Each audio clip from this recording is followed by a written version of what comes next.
أعوذ بالله من الشيطان الرجيم. بسم الله الرحمن الرحيم.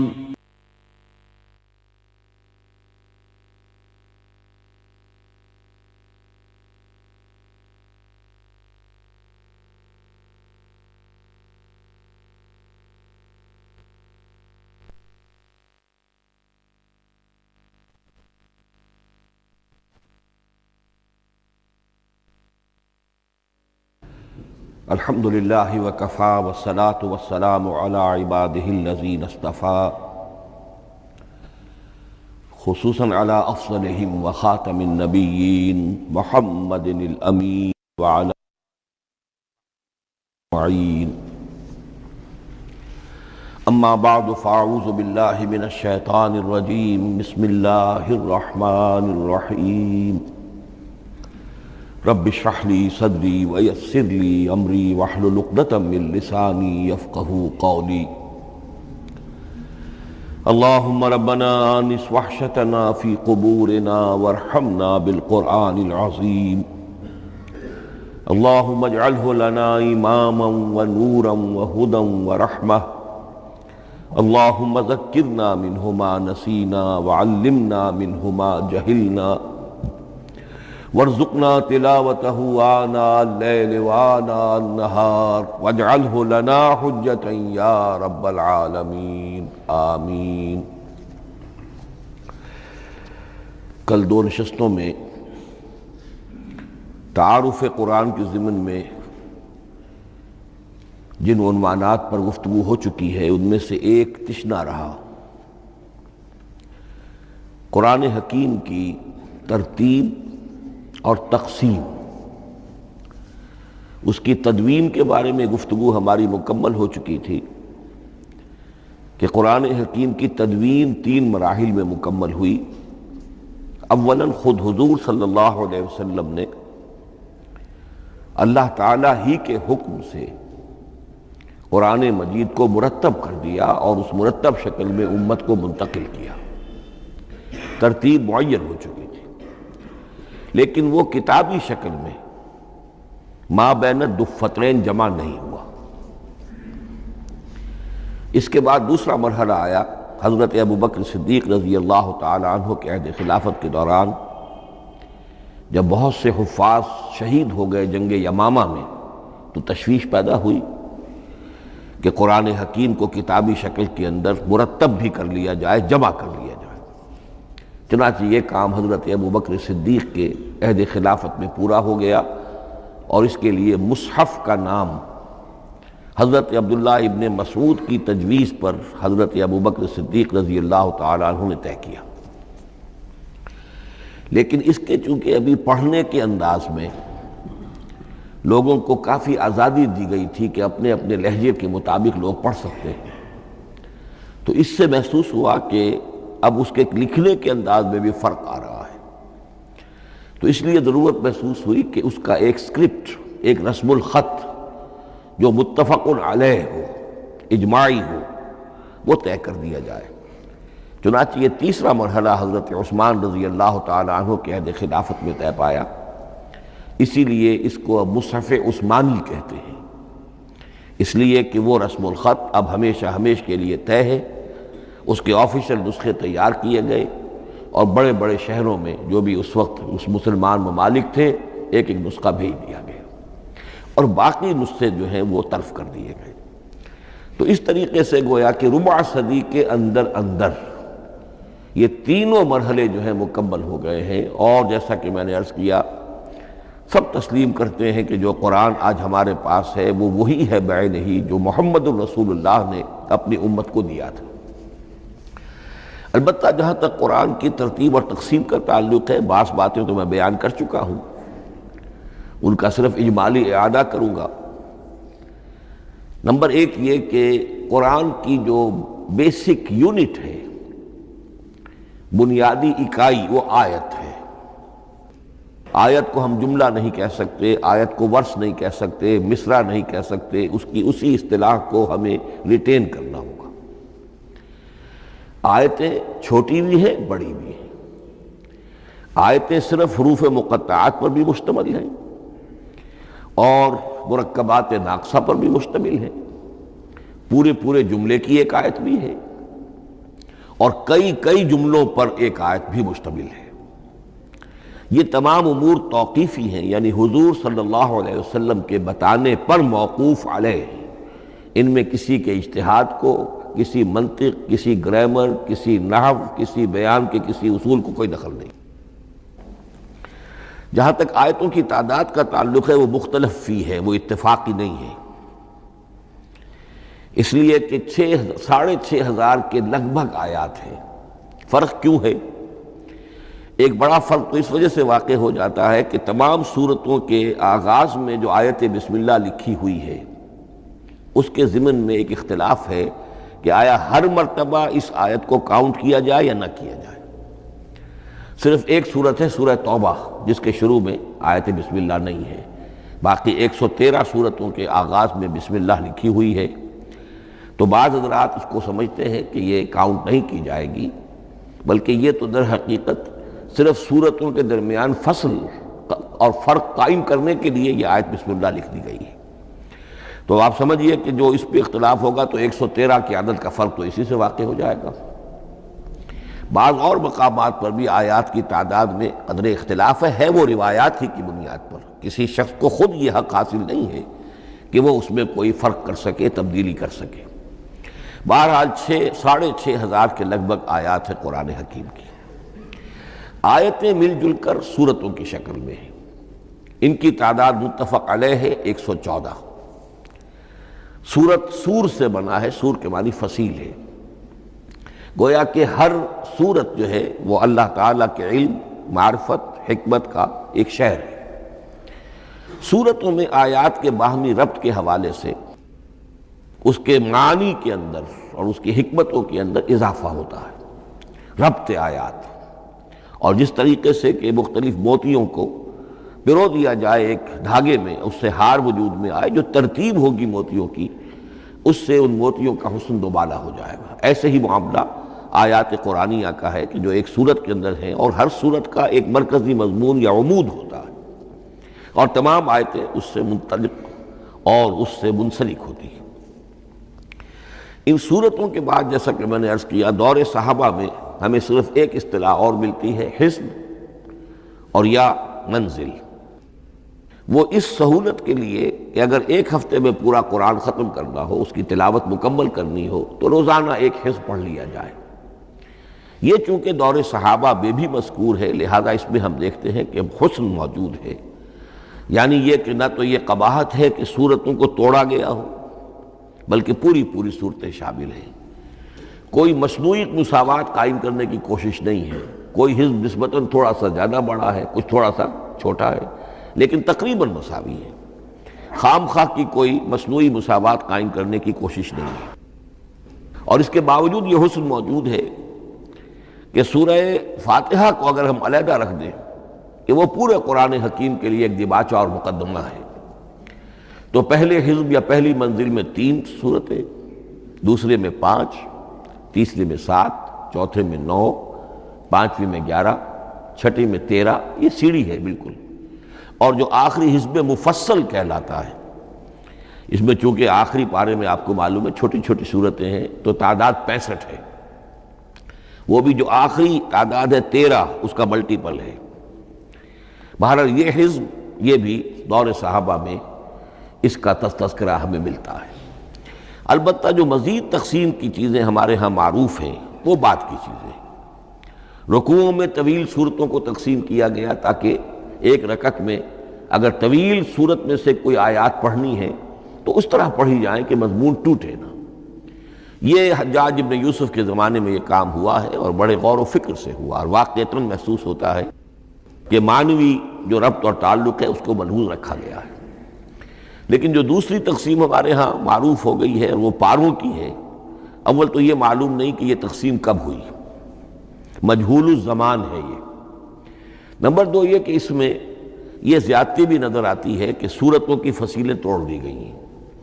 گویا کہ ایک مصنوعی مساوات قائم کرنے کے لیے کہ 30 دن میں اگر قرآن مجید ختم کرنا ہو، ہر مہینے میں ایک ختم قرآن کوئی شخص کرنا چاہے تو روزانہ ایک پارہ پڑھ کر، لیکن یہ کہ اس میں وہ حسن موجود نہیں ہے، بلکہ یہ قباحت موجود ہے کہ صورتوں کاٹ دی گئی۔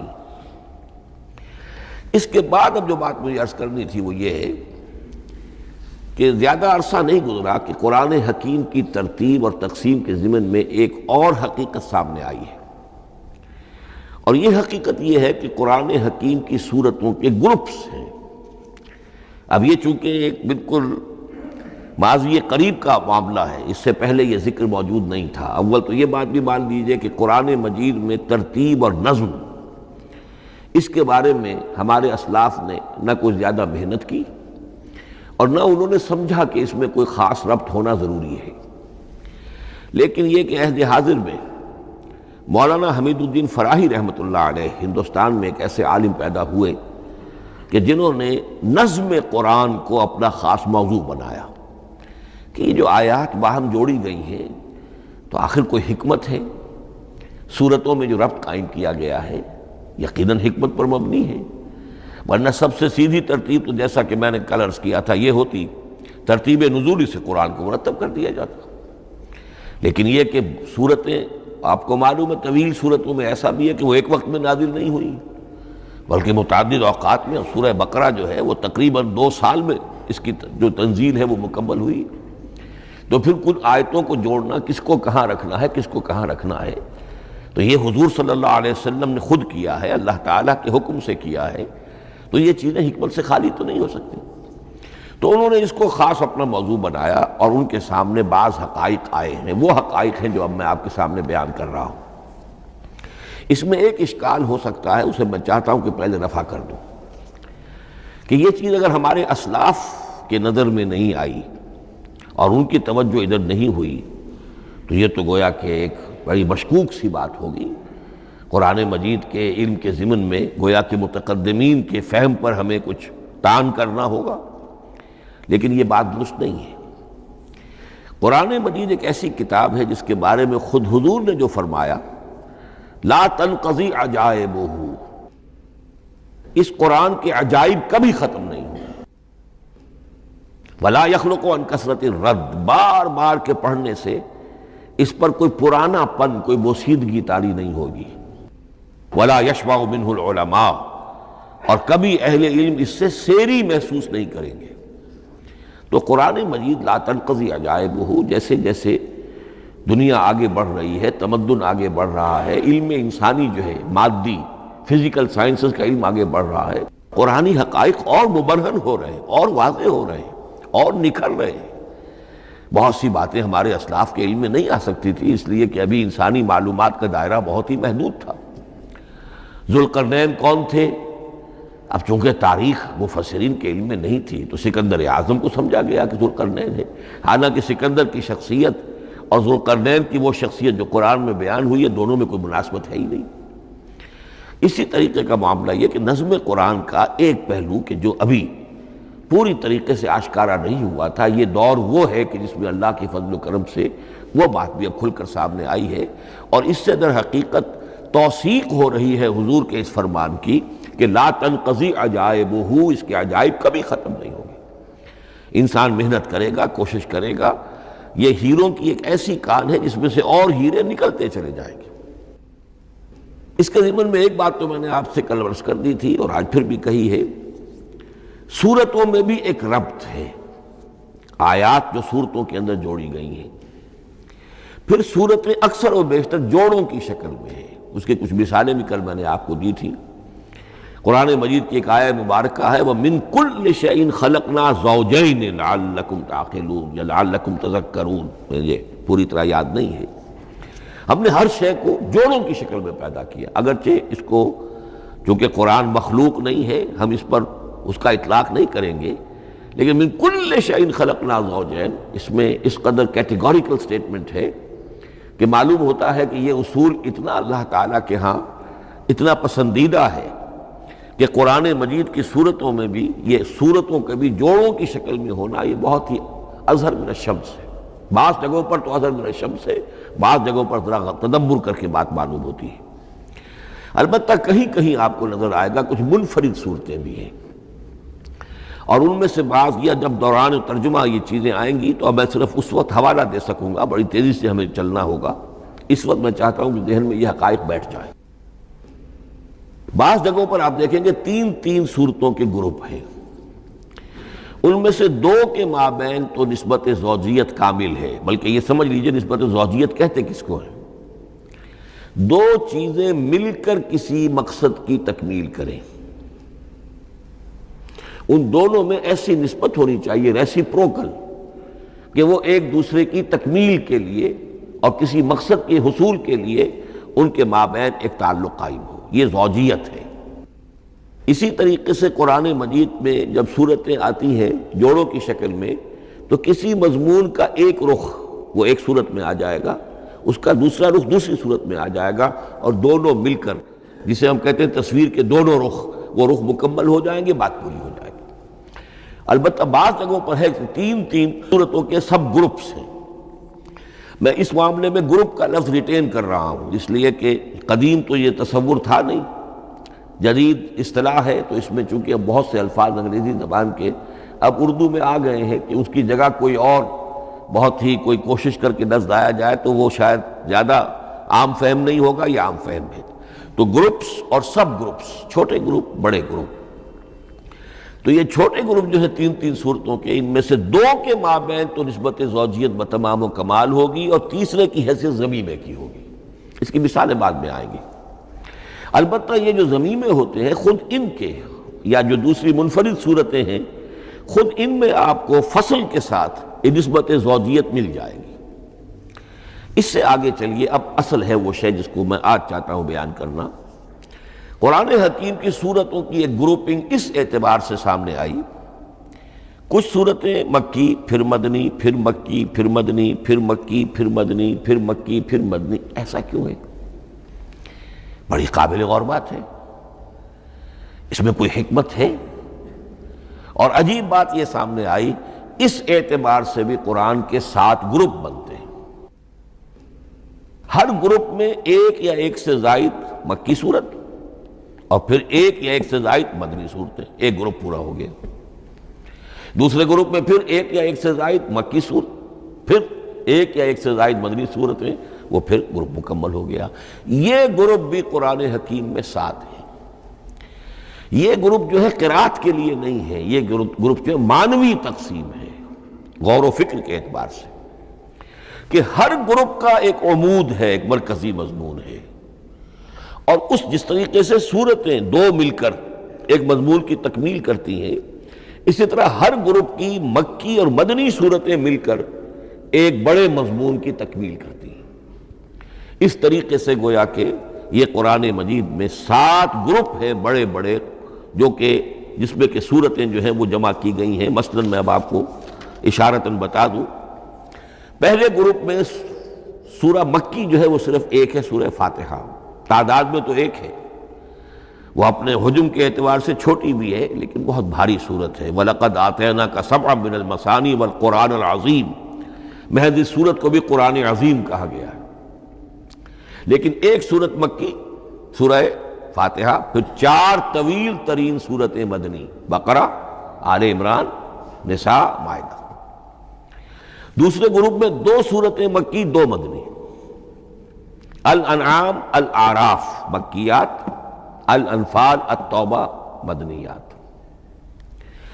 تیسرا گروپ چلتا ہے، 14 صورتیں مسلسل چلی جا رہی ہیں مکی، سورہ یونس سے، سورہ یونس، سورہ ہود، سورہ یوسف، سورہ رعد، سورہ ابراہیم، چلتے جائیے، سورہ حجر، سورہ نحل، سورہ بنی اسرائیل، سورہ کہف، سورہ مریم، سورہ طٰہٰ، سورہ انبیاء، سورہ حج اور سورہ مومنون، 14 صورتیں۔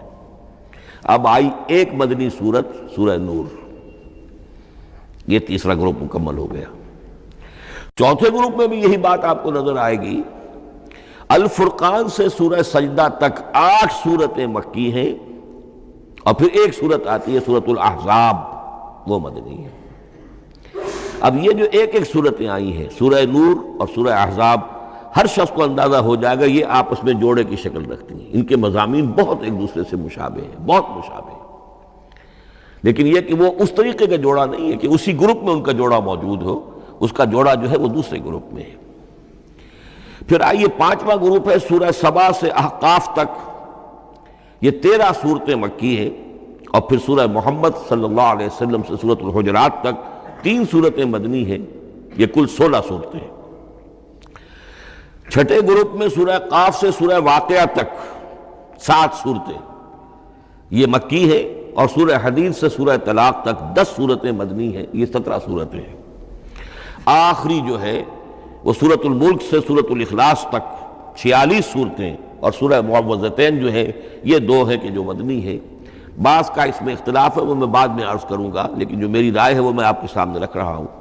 اس طریقے سے یہ 7 گروپ جو ہیں قرآن مجید میں سورتوں کے وجود میں آئے۔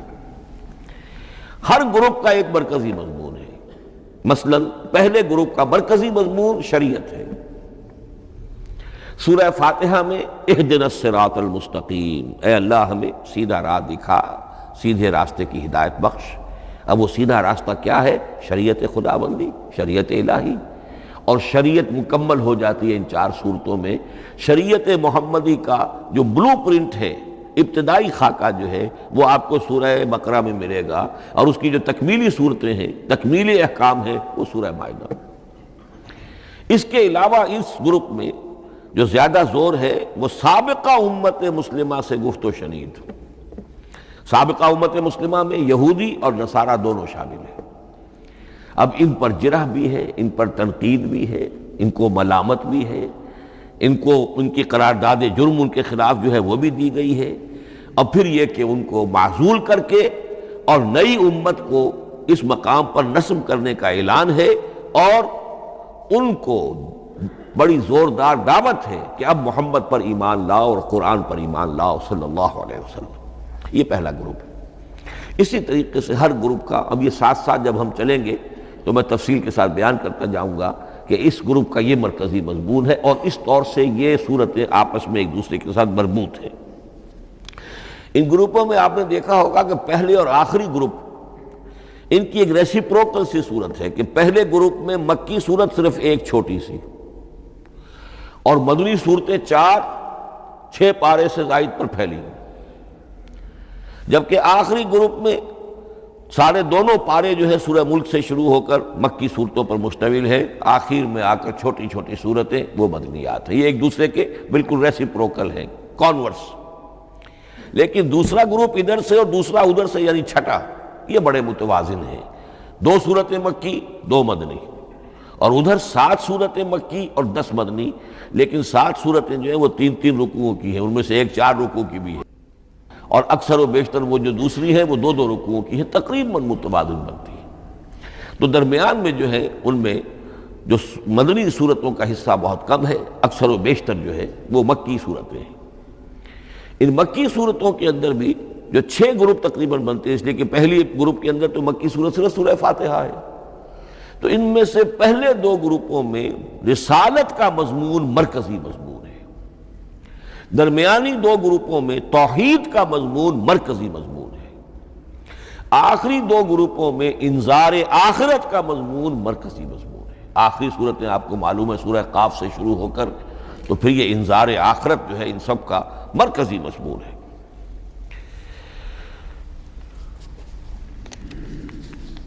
مدنی قرآن جو ہے یہ بھی آپ نوٹ کر لیجئے کہ کل قرآن کا 1/3 ہے تقریباً، اور اس 1/3 کا 2/3 پورا کا پورا پہلے گروپ میں آ گیا ہے۔ سورہ بقرہ، سورہ آل عمران، سورہ نساء، سورہ مائدہ۔ باقی تو پھر جا کے سورہ احزاب، سورہ نساء، پھر 3 چھوٹی صورتیں، پھر آخر میں 2 بہت چھوٹی چھوٹی صورتیں، سورہ انفال اور سورہ توبہ۔ لیکن یہ کہ یہ 2/3 جو ہے مدنی قرآن کا حجم بالکل پہلے ہی اس گروپ کے اندر آ گیا ہے۔ اس کی بھی حکمت ہے، کیوں مدنی صورتوں کو پہلے رکھا گیا؟ میرے علم میں نہیں ہے کہ اس موضوع پر کسی شخص نے گفتگو کی ہو سوائے محمد مارمڈیوک پکتھال کے۔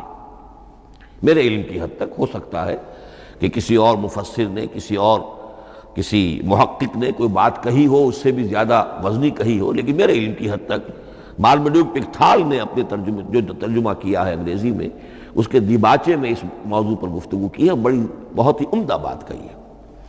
انہوں نے کہا کہ جب یہ قرآن نازل ہو رہا تھا تو اصل اہمیت ایمان کی تھی، پہلے لوگ ایمان لائیں اور پھر جو ایمان لائے ان کو پھر احکام دیے گئے کہ یہ کرو اور یہ نہ کرو، یہ حلال ہے، یہ حرام ہے، یہ فرض ہے، وغیرہ وغیرہ۔ لیکن جب ایک امت وجود میں آ گئی، امت کے وجود میں آنے کے بعد اب نسلاً مسلمان پیدا ہو رہے ہیں، ان کے ہاں اب ضرورت پہلے اسلام کی ہے، چاہے بچہ چھوٹا ہی ہے پہلے اسے احکام سکھائے جائیں گے، بچہ چھوٹا ہی ہے نماز پڑھنی سکھائی جائے گی، بچہ چھوٹا ہی ہے روزہ رکھنا سکھایا جائے گا۔ تو امت کے اس طرح تشکیل پا جانے کے بعد اب اصل اہمیت جو ہے وہ احکام کی ہو گئی ہے، احکام اب مقدم ہے اور ایمان کا معاملہ جو ہے وہ اس کے بعد مؤخر ہے۔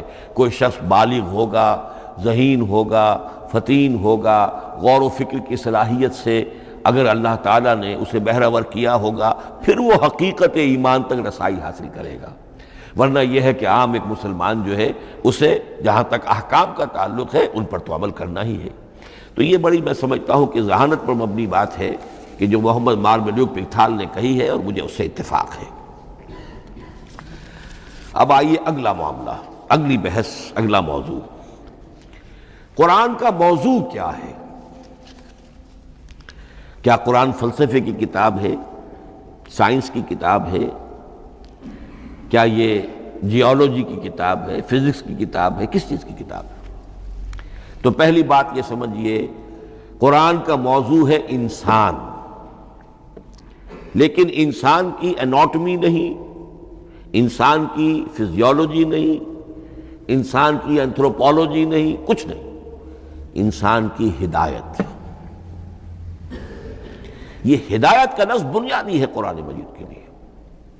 چنانچہ دیکھیے ذرا نوٹ کر دیجئے، سورہ بقرہ کے شروع ہی میں ھدی للمتقین، پھر اس کے وسط میں ھدی للناس، سورہ یونس میں فرمایا ھدی ورحمۃ للمؤمنین، سورہ لقمان میں فرمایا ھدی ورحمۃ للمحسنین،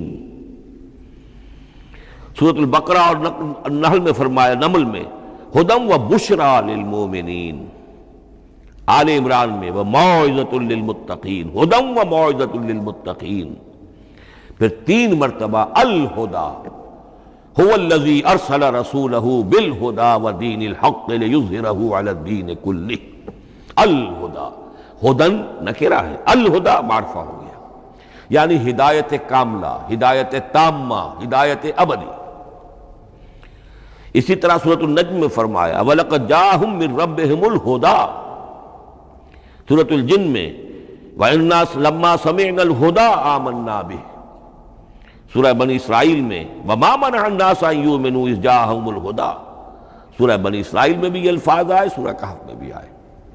تو قرآن کا موضوع ہے ہدایت، اور اس کو اب ذہن میں رکھیے کہ انسان کے علم کے 2 گوشے ہیں۔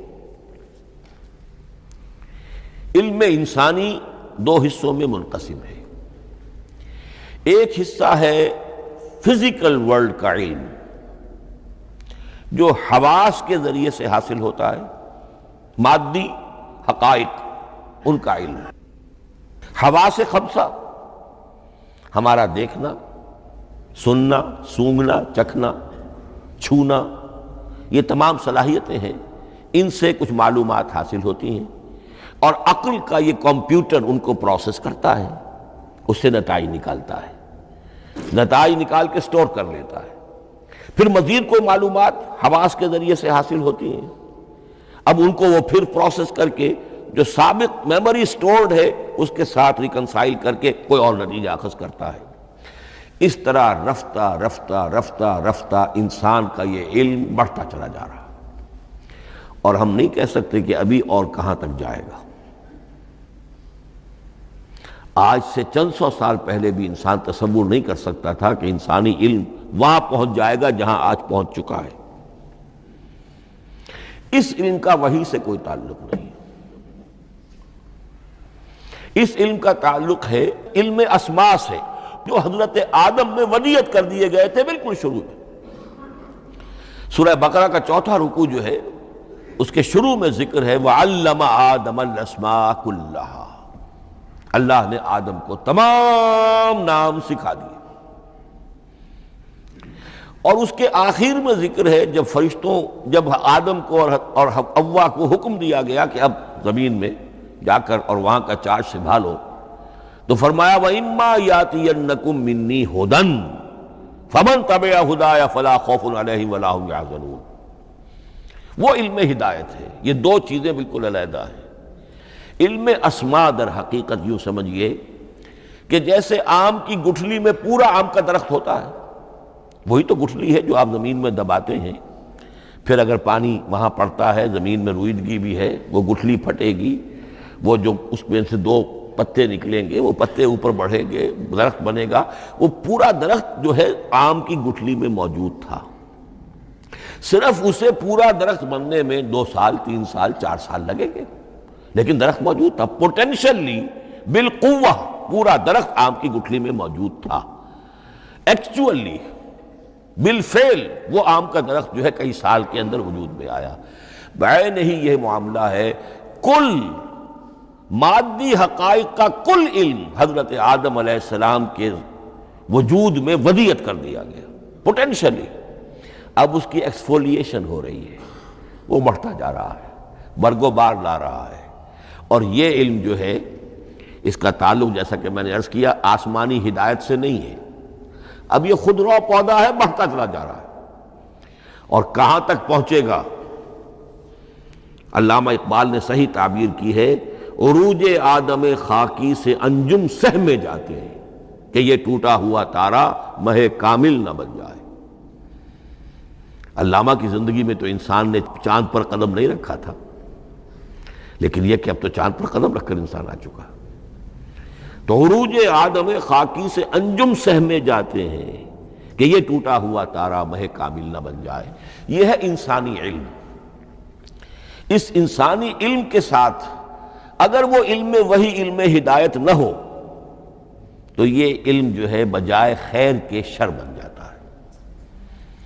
آج وہ شیطانی قوت بن چکا ہے، وہ علم ہلاکت کا سامان بن چکا ہے، تباہی کا ذریعہ بن چکا ہے۔ لیکن اس کے ساتھ دوسری بات ضروری تھی جو کہ وحی کے ذریعے سے آنے والا علم تھا، فَإِمَّا يَأْتِيَنَّكُم مِّنِّي هُدًى فَمَن تَبِعَ هُدَايَ فَلَا خَوْفٌ عَلَيْهِمْ وَلَا هُمْ يَحْزَنُونَ۔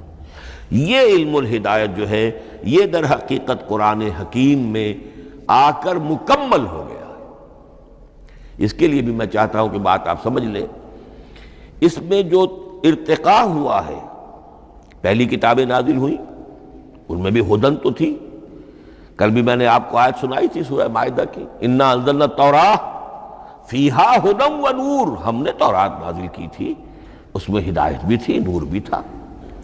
اسی رکوع میں 7واں رکوع ہے وہ سورہ مائدہ کا، انجیل کے بارے میں، فیہ ھدی و نور، اس میں بھی ہدن بھی تھی، ہدایت بھی تھی، نور بھی تھا۔ لیکن یہ ہدایت اور یہ نور درجہ بدرجہ ترقی کر رہا ہے، یہاں تک کہ کامل ہوا ہے، قرآن میں آ کر الہدا بن گیا ہے۔ اب یہ ہدن نہیں، الہدا، کامل ہدایت نامہ۔ اس کی وجہ کیا ہے؟ دیکھیے، ایک بچے کو اگر آپ تعلیم دینا چاہتے ہیں تو اس کی ذہنی سطح کو ملحوظ رکھے بغیر تو نہیں دے سکتے۔ آپ چاہے پی ایچ ڈی استاد رکھ دیں کسی بچے کے لیے، بچہ بھی پرائمری کی تعلیم پا رہا ہے، وہ پی ایچ ڈی کا استاد کیا کچھ پلا دے گا اس کو، کیا پڑھا دے گا اس کو؟ اس کی اپنی استعداد جو ہے ابھی اتنی کم ہے کہ اسی کی مناسبت سے اسے تعلیم دی جائے گی، رفتہ رفتہ وہ آگے بڑھے گا، یہاں تک کہ وہ اپنے پوری عقل کے اور شعور کی پوری شدت اور قوت کو پہنچ جائے گا، بلوغت کو پہنچ جائے گا۔ اب اسے آخری علم پڑھایا جائے گا، اب اسے فلسفہ پڑھایا جائے گا، پہلے وہ ہسٹری پڑھ رہا تھا، اب فلسفی آف ہسٹری پڑھے گا۔ اس حوالے سے تدریجاً اللہ تعالیٰ نے تورات میں صرف احکام ہے، حکمت ہے ہی نہیں، انجیل میں حکمت ہے، احکام ہے ہی نہیں، دونوں مل کر ایک بات کو مکمل کرتی ہیں۔ تورات میں صرف احکام ہے، حکمت ہے ہی نہیں۔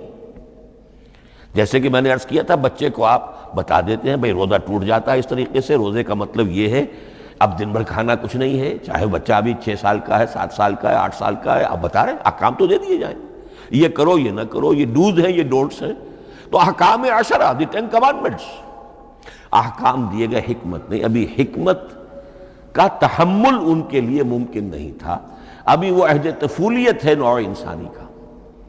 یوں سمجھیے کہ آج سے 3500 سال قبل کا انسان، 1400 قبل مسیح میں تورات دی گئی ہے حضرت موسیٰ علیہ السلام کو۔ اب یہ 2000 مسیح آنے والا ہے تو 3400 سال پہلے کی بات ہے، تو انسانی ذہن ابھی جس سطح پر تھا، یہاں تک کہ 2000 سال پہلے حضرت مسیح علیہ السلام کے بھی الفاظ انجیل میں موجود ہیں، اب بھی موجود ہیں۔ اپنے حوارین سے آپ نے فرمایا تھا ابھی مجھے تم سے اور بھی بہت سی باتیں کہنی تھیں، مگر ابھی تم ان کا تحمل نہیں کر سکو گے، جب وہ فارقلیت آئے گا تو تمہیں سب کچھ بتائے گا۔ یہ پیشین گوئی تھی محمد الرسول اللہ صلی اللہ علیہ وسلم۔ ابھی تم تحمل نہیں کر سکتے، ابھی 600 برس اور چاہیے تمہاری ذہنی بلوغت کے لیے۔ تو الہدا مکمل ہوا ہے قرآن حکیم میں آ کر۔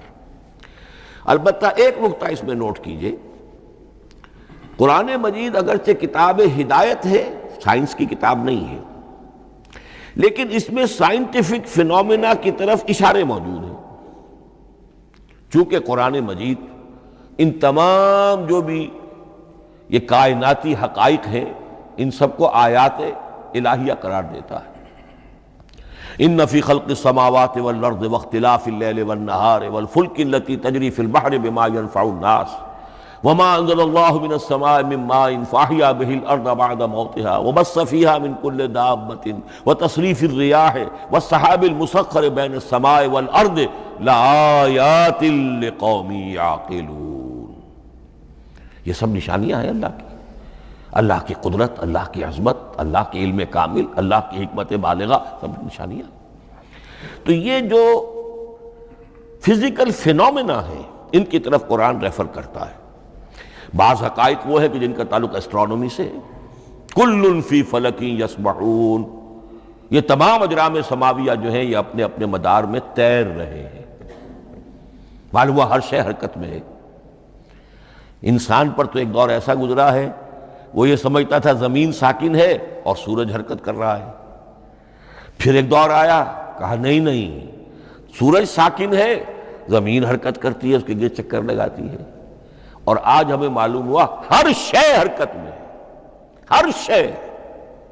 سورج کا بھی اپنا ایک مدار ہے، اس میں وہ حرکت کر رہا ہے اپنے پورے کنبے کو لے کر، یہ پورا سولر سسٹم اس کا کنبہ ہے، اس پورے کنبے کو لے کر وہ بھی ایک مدار میں حرکت کر رہا ہے۔ تو معلوم ہوا کل فی فلک یسبحون۔ اب یہ کل کا لفظ جس طرح منقع ہو کر، جس طرح مبرہن ہو کر، جس شان کے ساتھ آج وہ عویدہ ہوا ہے، واضح ہوا ہے، آج سے پہلے انسان کو معلوم نہیں تھا۔ تو یہ جو فزیکل فینومینا ہے جن کی طرف قرآن مجید ریفر کرتا ہے، یہ اگرچہ قرآن کا اصل موضوع نہیں ہے، لیکن ایک بات جان لیجئے کہ قرآن مجید میں ان فزیکل فینومینا کے بارے میں جو بات کہی گئی ہے وہ غلط نہیں ہو سکتی، اور یہ وہ حقیقت ہے کہ جو اس دور میں آ کر اتنی واضح ہوئی ہے۔ آپ نے نام سنا ہوگا ڈاکٹر مورس بکائی کا، یہ فرانسیسی سرجن تھے، انہوں نے مطالعہ کیا، کمپیریٹیو اسٹڈی کی قرآن بائبل دونوں کی، بائبل سے مراد اولڈ ٹیسٹمنٹ نیو ٹیسٹمنٹ دونوں، اور وہ اس نتیجے پر پہنچا کہ پورے قرآن میں کوئی ایک لفظ ایسا نہیں ہے جسے ہماری ساری سائنسی انکشافات میں سے کسی نے غلط ثابت کیا، جبکہ تورات میں بے شمار چیزیں ایسی ہیں کہ سائنس انہیں غلط ثابت کر چکی ہے۔ The science, the Quran and the Bible. اب یہ بات بڑی اہم ہے، اس کو بڑی خوبصورت انداز میں ڈاکٹر رفیع الدین مرحوم نے کہا ہے کہ یہ کائنات اللہ کا فعل ہے، عمل ہے، اس کی تخلیق ہے، اس کی تدبیر ہے، اور قرآن اللہ کا قول ہے۔ قول و عمل میں تضاد ممکن نہیں، عام انسان کے قول و عمل میں تضاد ممکن نہیں، اللہ کے قول و فعل میں اور قول و عمل میں تضاد ہو سکتا ہے۔ ہاں یہ ہو سکتا ہے کہ ایک دور میں انسانوں نے بات سمجھی نہ ہو، ان کا ذہن وہاں تک پہنچا نہ ہو، ان کی معلومات کا دائرہ ابھی اس حد تک ہو کہ ان حقائق تک نہ پہنچا ہو، لیکن جیسے جیسے وقت آئے گا مزید حقائق منکشف ہوں گے اور یہ بات اور زیادہ سے زیادہ واضح سے واضح تر ہوتی چلی جائے گی کہ جو کچھ قرآن میں لکھا ہے وہی برحق ہے۔ ہاں، آج سے پہلے انسانی ذہن اس حد تک رسائی حاصل کرنے کا اہل نہیں تھا، اور یہ ہے در حقیقت آیت قرآن حکیم کی۔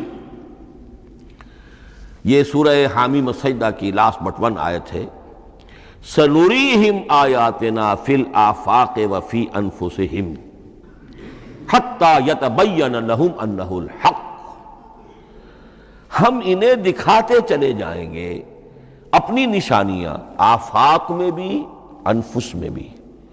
سَنُرِيهِمْ آیاتنا فی الآفاق وفی انفسہم حتی یتبین لہم، یہاں تک کہ یہ بات پوری طرح نکھر کر مبرہن ہو کر ان کے سامنے واضح ہو جائے گی انہ الحق، کہ قرآن حق ہے۔ اور اسی کی حقیقت جو ہے، جیسا کہ میں نے عرض کیا، ایک تو مورس بکائی کو ذہن میں رکھیے، اور ایک اور شخص کینیڈا میں ایک بہت بڑا ڈاکٹر ہے کہ جو ایمبریولوجسٹ ہے، اور اس کی جو ٹیکسٹ بکس ہے جو ایمبریولوجی پر، علم جنین یعنی رحم مادر میں جو بچے کی پرورش ہوتی ہے کیسی ہوتی ہے، کن کن سٹیجز سے گزر کر ہوتی ہے، یہ علم جنین یا ایمبریولوجی، تو سٹینڈرڈ ٹیکسٹ بک ہے دنیا میں اس کی، ڈاکٹر کیتھل مور کی۔ اور وہ حیران رہ گیا کہ میں نے جب قرآن کا مطالعہ کیا کہ آج سے 1400 برس قبل، جبکہ نہ مائکروسکوپ تھی، نہ ڈسیکشن ہوتا تھا ابھی ہیومن باڈی کا، یہ حقائق جو قرآن بیان کر رہا ہے، وَلَقَدْ خَلَقْنَا الْإِنسَانَ مِنْ صُلَالَةٍ مِّن مَّاءٍ مَّهِينٍ ثُمَّ جَعَلْنَاهُ نُطْفَةً فِي قَرَارٍ مَّكِينٍ ثُمَّ خَلَقْنَا النُّطْفَةَ عَلَقَةً فَخَلَقْنَا الْعَلَقَةَ مُضْغَةً فَخَلَقْنَا الْمُضْغَةَ عِظَامًا فَكَسَوْنَا الْعِظَامَ لَحْمًا۔ یہ کہاں سے معلوم ہوئے؟ اور واقعہ یہ ہے کہ اس سے زیادہ صحیح تعبیر ممکن نہیں۔ تو یہ حقائق ذہن میں رکھیے کہ اگرچہ قرآن مجید سائنس کی کتاب نہیں ہے، لیکن جن سائنسی حقائق یا جن سائنسی فینومینا کی طرف قرآن نے ریفر کیا ہے وہ یقیناً حق ہے، چاہے تاحال ہم ان کی حقانیت کو نہ سمجھ پائیں۔ مثلا آج بھی مجھے نہیں معلوم کہ قرآن جو 7 آسمان کہتا ہے تو وہ 7 آسمان سے کیا مراد، مجھے نہیں معلوم، لیکن مجھے یقین ہے کہ ایک وقت آئے گا کہ انسان سمجھے گا کہ ٹھیک ٹھیک یہ الفاظ جو ہیں 7 آسمان یہ منطبق ہوتے ہیں اس حقیقت پر جو آج ہمارے علم میں آئی ہے، پہلے نہیں آئی تھی۔ البتہ ایک اور نقطہ جو بہت اہم ہے عملی اعتبار سے، میں نے اسی لیے یہ ساری تمہید کی ہے کہ قرآن سائنس کی کتاب نہیں ہے، نہ سائنس کی ہے نہ ٹیکنالوجی کی ہے۔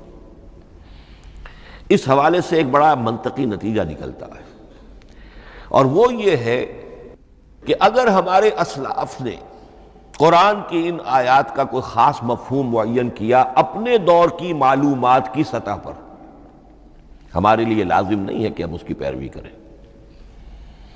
سائنسی فینومینا کو جو سائنسی ترقی ہو رہی ہے اس کے حوالے سے سمجھیں گے۔ یہاں تک کہ اب آخری بات عرض کر رہا ہوں، خود حضور کا فرمان بھی اس میں قطعی نہیں ہوگا۔ یہ بات بہت ثقیل اور گراں گزرے گی بہت سے لوگوں پر۔ سائنس اور ٹیکنالوجی میں اگر حضور کی کوئی حدیث بھی سامنے آ جائے تو اس کو بھی ہم کوئی دلیل قطعی نہیں سمجھیں گے۔ اس کی وجہ کیا ہے؟ ایک واقعہ بہت اہم ہوا حضور کی زندگی میں۔ حضور جب ہجرت فرما کر تشریف لائے مدینہ منورہ، تو آپ کو معلوم ہے کہ حضور کی پیدائش مکے کی، ساری زندگی آپ نے وہاں گزاری۔ وہ وادی غیر ذی زرع ہے، وہاں کوئی پیداوار، کوئی زراعت، کوئی کاشت ہوتی ہی نہیں تھی، آپ کو کوئی تجربہ سرے سے نہیں تھا۔ ہاں تجارت کا تجربہ تھا، بھرپور تجارت کی تھی۔ یہاں آئے تو آپ نے دیکھا کھجوروں کے سلسلے میں انصار مدینہ تعبیر نخل، وہ اس کا ایک اصطلاح ہے۔ کھجور ایک ایسا پودا ہے جس کا ایک فیمیل فلاور ہوتا ہے اور ایک میل علیحدہ۔ اب میل فلاور اور فیمیل فلاور ان دونوں کو قریب لے آئیں تو اس سے اس بات کا زیادہ امکان ہو جاتا ہے فرٹیلائزیشن ہو اور پھل بنے اور زیادہ آپ کو پھل حاصل ہو، فصل زیادہ ہو۔ اگر وہ فاصلے پر رہیں گے تو ہو سکتا ہے کہ اس کا امکان کم ہو، تو وہ ان کو قریب جوڑ دیتے تھے۔ حضور نے دیکھا تو آپ نے فرمایا کہ آپ لوگ ایسا نہ کریں تو کیا ہے، یعنی نیچر جو ہے، nature can take care of it self. آخر فطرت ہے، فطرت نے یہ ساری چیزیں بنائی ہیں، آپ ایسا نہ کریں تو کیا ہے؟ صرف یہ کہا آپ نے روکا نہیں، لیکن ظاہر بات ہے صحابہ کرام کے لیے رضوان اللہ تعالی علیہ اجمعین حضور کا اتنا کہنا بھی گویا کہ حکم کے درجے، انہوں نے اس سال وہ کام نہیں کیا، فصل کم ہو گئی۔ اب وہ ڈرتے ڈرتے جھجکتے جھجکتے حضور کی خدمت میں آئے۔ حضور آپ نے فرمایا تھا ہم نے وہ نہیں کیا، تعبیر نخل اس سال نہیں کی ہم نے، فصل کم ہوئی ہے۔ آپ نے فرمایا انتم اعلم بامور دنیاکم، اس کا ایک ایک لفظ یاد کر لیجئے، انتم اعلم بامور دنیاکم، اپنے یہ دنیاوی اور مادی معاملات میں تم زیادہ تجربے کار ہو، تم زیادہ حقائق سے واقف ہو۔ میں عالموں کا لفظی ترجمہ یہاں کرنا جو ہے اس کی جرت مجھے نہیں ہو رہی، تم زیادہ واقف ہو ان چیزوں سے، میں یہ چیزیں سکھانے نہیں آیا۔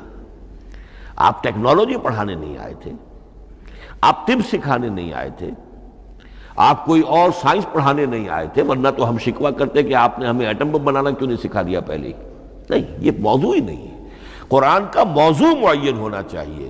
قرآن کا موضوع انسان کی ہدایت، اس ہدایت کے لیے جس قدر اس کو ضرورت ہے علم کی کہ وہ جو یہ فزیکل فینومینا ہیں ان کے حوالے سے بھی ہدایت حاصل کرے، اس حد تک ان کا تذکرہ ہے۔ لیکن یہ یقین اور ایمان ہونا چاہیے کہ قرآن مجید کے الفاظ میں جو شے مضمر ہے وہ کبھی غلط ثابت نہیں ہوگی۔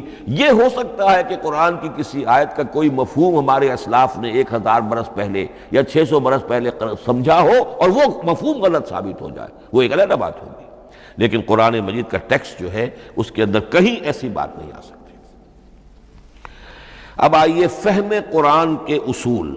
ظاہر بات ہے کہ اس موضوع پر اصول تفسیر پر کوئی مجھے تفصیلی اس وقت گفتگو کرنے کا موقع تو نہیں ہے، البتہ یہ کہ 7 گنتی کر کے چیزیں نوٹ کر لیجئے کہ جس سے قرآن مجید کے فہم میں سہولت حاصل ہوگی۔ پہلی بات وہ جو کسی درجے میں پہلے بھی سامنے آ چکی ہے، قرآن کا اسلوب استدلال منطقی نہیں ہے، فطری ہے۔ ایک ہوتا ہے منطق کی گتھیوں سے اور منطق کے اصولوں سے اور منطق کی دلیلوں سے بات ثابت کی، یہ نہیں۔ قرآن فطرت انسانی کے مطابق بات کرتا ہے۔ ایک ان پڑھ شخص بھی قرآن کو اپنے سے دور یا اپنے آپ کو قرآن سے دور نہیں سمجھے گا اگر ذرا سا وہ قرآن کو سمجھ سکتا بس۔ لیکن یہ ہے کہ قرآن مجید کا جو اسلوب ہے وہ ایک تو یہ کہ منطقی نہیں، فطری ہے، یا اس میں اگر ایک لفظ کا اضافہ کیا جائے خطابی ہے۔ خطابی کیا ہوتا ہے؟ جو میں کل عرض کر چکا ہوں، خطبے کی ایک شان ہوتی ہے، وہ دلیل کے ساتھ ساتھ جذبات سے بھی اپیل کرتا ہے، اور اس میں آپ کو ایک اپنے باطن میں جھانکنے کی دعوت دی جاتی ہے۔ تم ذرا اپنے باطن میں جھانک کر دیکھو۔ بعض آیات ایسی ہیں، بڑی پیاری آیات ہیں، افی اللہ شک فاطر السماوات والارض، بس کیا اللہ کی ہستی میں بھی کوئی شک ہو سکتا ہے جو آسمان اور زمین کا پیدا کرنے والا ہے؟ غور کرو، سوچو۔ تو یہ صرف آپ کے دروں بینی، آپ کو اپنے اندر جھانکنے کی دعوت ہے۔ اسی طرح اَإِنَّكُمْ لَتَشْهَدُونَ أَنَّ مَعَ اللَّهِ آلِهَةً أُخْرَىٰ، کیا واقعتاً تم اس کی گواہی دیتے ہو کہ اللہ کے ساتھ کوئی اور بھی الہ ہے؟ یہ گویا کہ کسی کے آنکھوں میں آنکھیں ڈال کر پیئرسنگ آئیز کے ساتھ کسی سے سوال کرنا، کیا واقعی؟ اور اس میں در حقیقت کون سی ہے پس منظر میں؟ یہ بنائے ہوئے ڈھکوسلے ہیں، ان پر خود تمہارا دل مطمئن نہیں ہے۔ تم کہتے تو ہو یہ ہمارا عقیدہ ہے اور یہ ہماری بات ہے اور یہ ہمارا موروثی عقیدہ ہے، ھذا ما وجدنا علیہ آباءنا، ہم نے آباء، لیکن واقعتاً غور تو کرو، کیا واقعی تم گواہی دیتے ہو کہ اللہ کے سوا کوئی اور الہ بھی موجود ہے؟ اس کو آپ کہیں گے خطابی انداز۔ نمبر 2، قرآن حکیم میں 2 طرح کی آیات ہیں، محکمات اور متشابہات۔ یہ سورہ آل عمران کے شروع میں یہ بہت اہم مضمون جو ہے وہ آ گیا ہے۔ هو الذی انزل علیک الکتاب منہ آیات محکمات ہن ام الکتاب واخر متشابہات، آل عمران آیت نمبر 7۔ اب یہ جو متشابہات ہیں یہ کون سی ہیں اور محکمات ہیں وہ کون سی ہیں، اس کو ذہن میں رکھیے۔ نمبر 1 محکم قطعی، تمام جتنی بھی آیات احکام ہیں وہ محکم ہے، یہ کرو یہ نہ کرو، یہ جائز یہ حرام، آیات احکام محکم، اسی ایک مادے سے لفظ بنا ہے یہ محکم بھی اور احکام حکم۔ البتہ عالم غیب کی ساری خبریں متشابہات میں سے، عالم غیب ہو، عالم ارواح ہو، عالم برزخ ہو، عالم آخرت ہو، ان کے تمام حقائق یہ متشابہات میں سے، ان کو ہم حقیقتاً سمجھ نہیں سکتے، ہمارا تجربہ ہی نہیں، ہمارا وہ مشاہدہ ہی نہیں۔ جیسا کہ ایک حدیث میں آیا ہے، جنت کی جو بھی نعمتیں ہیں، ایک تو وہ نعمتیں جن کا ذکر قرآن میں ہے اور ان الفاظ میں ہے جن سے ہم واقف ہیں۔ اب ان میں تو یہ ہے کہ حور و قصور اور پھل اور یہ اور دودھ اور شہد اور وغیرہ وغیرہ وغیرہ، وہ چیزیں ہم جانتے ہیں، تو وہ بھی حق ہیں، ایسے ہی ہوں گی، اتوب ہی متشابہہ، لیکن یہ صرف نزل ہے، یہ تو ابتدائی مہمان نوازی ہے، نزل من غفور الرحیم۔ جو اصل ضیافت ہونی ہے اہل جنت کی، اس کے بارے میں فرمایا وہ نعمتیں ملیں گی، ما لا عین رات ولا اذن سمعت وما خطر علی قلب بشر، جو نہ کسی آنکھ نے کبھی دیکھی، نہ کسی کان نے کبھی سنی، نہ کسی انسان کے دل پر ان کا خیال تک وارد ہو، انہیں ہم کیا سمجھیں گے؟ تو عالم برزخ، عالم آخرہ، عالم غیب، عالم ارواح، ان کی تمام چیزوں کو ہم آیات متشابہات میں سے سمجھیں گے۔ البتہ یہ جو سائنٹیفک فنومینا والی باتیں ہیں مادی علوم کی، ان میں یہ ہے کہ متشابہ اور محکم ہونے کا معاملہ بدلتا چلا جا رہا ہے۔ جب تک وہ ہمارا سائنسی علم وہاں تک نہیں پہنچا تھا، وہ آیت ابھی متشابہ تھی، سمجھ میں نہیں آ رہی تھی، لیکن اب جب کہ وہ بات وہاں پہنچ گئی اور کھل گئی بات، اب معلوم ہوا کل فی فلک یسبحون، اب یہ آیت محکمات میں آ گئی، اب یہ وہ بات نہیں رہی کہ جس کا صحیح مفہوم سمجھنا ہمارے لیے مشکل ہو۔ تیسری بات، تفسیر اور تعویل میں کیا فرق ہے؟ تفسیر کا عام طور پر لفظ استعمال ہوتا ہے لفظی طور پر، الفاظ کی بحث، نحوی بحث، قواعد گرامر جو ہے ان کے حوالے سے جو بحث کی جائے گی وہ تفسیر ہے، اور اس کی اصل حقیقت اور مدلول کو سمجھنے کی جو کوشش کی جائے گی وہ تعویل ہے۔ تو یہ دو الفاظ جو ہیں یہ مختلف ہوں گے، تفسیر اور تعویل۔ نمبر 4، تعویل عام اور تعویل خاص، یہ بہت اہم موضوع ہے۔ دیکھیے قرآن مجید نازل ہوا ایک خاص ٹائم اینڈ سپیس پس منظر میں، آج سے 1400 برس قبل 610 عیسوی سے لے کر 632 عیسوی تک نازل ہوا، حجاز میں نازل ہوا۔ اس کی ایک اولین مخاطب قوم تھی، وہ ان پڑھ قوم تھی، پڑھے لکھے شاذ الشاذ کالمعدوم کے درجے میں تھے، وہاں فلسفے کا سوال نہیں، کوئی منطق کی بات نہیں، کچھ بھی نہیں، اور اولین مخاطب وہی ہیں، اور جو بھی حالات ہیں اس وقت کے ان کے حوالے سے بات کی جا رہی ہے۔ اب قرآن مجید کی ہر آیت پر اولاً غور ہوگا اس اعتبار سے، جب یہ نازل ہوئی ہے تو اس کا اس وقت کیا مفہوم سمجھا گیا، اس خاص کانٹیکسٹ میں، ٹائم اینڈ سپیس کانٹیکسٹ میں کیا مفہوم سمجھا گیا، یہ ہے تعویل خاص۔ لیکن اب دوسری طرف دیکھیے، یہی کتاب ہدایت ہے ابد الآباد تک کے لیے، اسی کتاب کو 20ویں صدی عیسوی کے انسان کے لیے بھی ہدایت نامہ بننا ہے۔ اگر دنیا طویل ہے اور 500 برس تک ہے تو 25ویں صدی عیسوی کے انسان کے لیے بھی ہدایت نامہ یہی کتاب بننی ہے۔ یہ عرب کے امیین کے لیے ہدایت نامہ تھی تو ایران کے فلسفیوں کے لیے بھی تو ہدایت نامہ تھی۔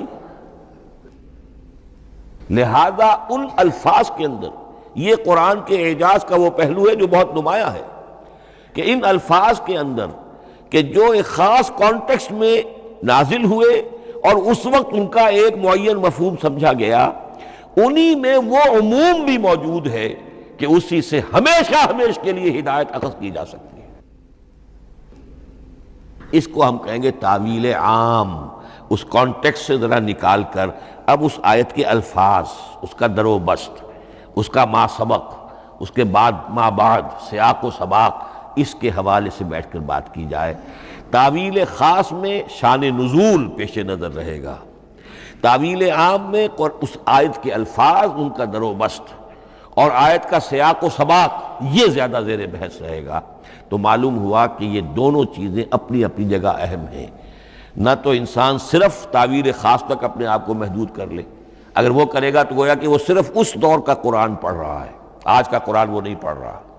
قرآن کے اندر تو واقعتاً یہ شان ہے کہ میں جس کے لیے الفاظ یہ استعمال کیا کرتا ہوں کہ ہر دور کے افق پر ایک خورشید تازہ کے مانند طلوع ہوگی یہ کتاب۔